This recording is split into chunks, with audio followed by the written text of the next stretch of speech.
আমি কিভাবে রান্না করলাম সেটাই তোমাদেরকে দেখাচ্ছি। এইভাবে আমি রান্না করে নিয়েছি। তেলটা আমার গরম হয়ে গেছে।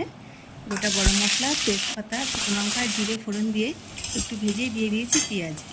পেঁয়াজটাও একটু ভেজেই দিয়ে দিয়েছি টমেটো, আর একটু লবণ দিয়ে দিয়েছি, তাড়াতাড়ি নরম হয়ে যাবে। একটু ভাজা ভাজা করেই দিয়ে দিয়েছি আলু। একসাথে ভেজে নিয়ে দিয়ে দেবো মাংস, লবণ, হলুদ আর মশলা দিয়েই আমি মাংসটা এবার রান্না করে নেব।